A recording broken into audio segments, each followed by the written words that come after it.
Hello friends, എല്ലാവർക്കും പുതിയൊരു വീഡിയോയിലേക്ക് സ്വാഗതം. ഇന്ന് സദ്യ സ്പെഷ്യൽ കാളനാണ് തയ്യാറാക്കാൻ പോകുന്നത്.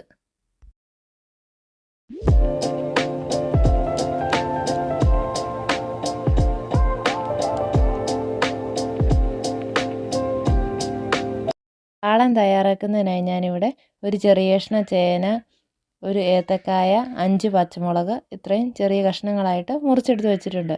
കൂടെ തന്നെ 1/2 ലിറ്റർ തൈരുമാണ് എടുത്തു വെച്ചിരിക്കുന്നത്. ഏത്തക്കായയും ചേനയും ഒരു കുക്കറിലേക്ക് ഇട്ട് കൊടുത്ത് നമുക്കതൊന്ന് വേവിച്ചെടുക്കണം. 1 ടീസ്പൂൺ മഞ്ഞൾപ്പൊടി, ആവശ്യത്തിന് ഉപ്പ്, 1/2 ടേബിൾ സ്പൂൺ കാശ്മീരി മുളക് പൊടി ഇത്രയും ഞാൻ ചേർത്ത് കൊടുക്കുന്നുണ്ട്. ഇനി ഇതിലേക്ക് ആവശ്യത്തിന് വെള്ളം കൂടി ചേർത്ത് കൊടുത്തതിന് ശേഷം ഒരു വിസിൽ വരെ നമുക്കതൊന്ന് വേവിച്ചെടുക്കാം. ചേനയും ഏത്തക്കായും വേകുന്ന ആ സമയം കൊണ്ട് നമുക്കിതിലേക്ക് വേണ്ടുന്ന അരപ്പും കൂടി തയ്യാറാക്കിയെടുക്കാം.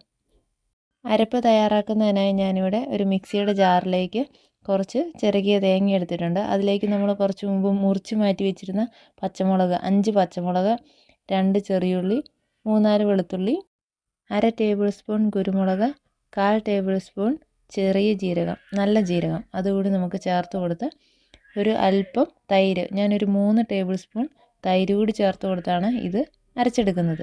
നമ്മൾ വേറെ വെള്ളമൊന്നും ചേർക്കുന്നില്ല. ഇപ്പോൾ കറിയിലേക്ക് വേണ്ടുന്ന അരപ്പ് ഇവിടെ നല്ലതുപോലെ അരച്ചെടുത്തിട്ടുണ്ട്. ഇനി അടുത്തതായിട്ട് ഒരു ചട്ടി തീയിലേക്ക് വെച്ച് അതിലേക്ക് നമ്മൾ നേരത്തെ വേവിച്ച് വെച്ചിരുന്ന ചേനയും ഏത്തക്കായും കൂടി ചേർത്ത് കൊടുക്കാം. കുക്കറിൽ നമ്മളിത് വേവിച്ചതിൻ്റെ കുറച്ച് വെള്ളം ഉണ്ടല്ലോ, അപ്പം കറി ഒട്ടും തന്നെ ലൂസായിട്ടിരിക്കണം, നല്ല തിക്കായിട്ടിരിക്കണമെങ്കിൽ നമ്മൾ ആ വെള്ളം ഒന്ന് വറ്റിച്ചാൽ മതി. വറ്റിച്ചതിന് ശേഷം അരപ്പ് ചേർത്ത് കൊടുത്താൽ മതിയാവും. ഞാനിവിടെ വെള്ളം വറ്റിച്ചിട്ടൊന്നുമില്ല, അരപ്പ് നേരെ ചേർത്ത് കൊടുത്തു. കൂടെ തന്നെ ആ ജാറ് കഴുകി ഒരല്പം വെള്ളം കൂടി ചേർത്ത് കൊടുക്കുന്നുണ്ട്. ഇനി ആ കറി നന്നായിട്ടൊന്ന് ചൂടായി വരട്ടെ, നമുക്കതൊന്ന് ഇളക്കി കൊടുക്കാം. കൂടെ തന്നെ കുറച്ച് കറിവേപ്പില, ആവശ്യത്തിനുള്ള ഉപ്പൊക്കെ ഒന്ന് നോക്കിയിട്ട് ഉപ്പൊക്കെ ചേർത്ത് കൊടുക്കാം. ഇപ്പോൾ കറി ഏകദേശം നന്നായിട്ട് തന്നെ തിളച്ച് വന്ന് തുടങ്ങിയിട്ടുണ്ട്. ഇനി നമുക്കതിലേക്ക് നമ്മൾ എടുത്തു വെച്ചിരിക്കുന്ന തൈര് കൂടി ചേർത്ത് കൊടുക്കാം. തൈര് ചേർത്ത് കൊടുത്തതിന് ശേഷം കറി നന്നായിട്ട് ഇളക്കി കൊടുക്കുക. വീണ്ടും ഉപ്പിൻ്റെ പോരായ്ക ഉണ്ടെങ്കിൽ കുറച്ച് ഉപ്പ് കൂടി നമ്മൾ ചേർത്ത് കൊടുക്കണം. തൈര് കറിയിലേക്ക് ഒഴിച്ചു കൊടുത്തു കഴിഞ്ഞാൽ പിന്നീട് കറി തിളയ്ക്കാതെ നോക്കണം. തിള വന്ന് തുടങ്ങുമ്പോഴേക്കും നമ്മൾ ഫ്ലെയിം ഓഫ് ചെയ്ത് വെക്കണം.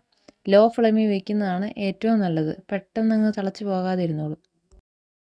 കറി ഇപ്പോൾ തിളച്ച് തുടങ്ങിയിട്ടുണ്ട്, നമുക്ക് ഫ്ലെയിം ഓഫ് ചെയ്ത് വെക്കാം.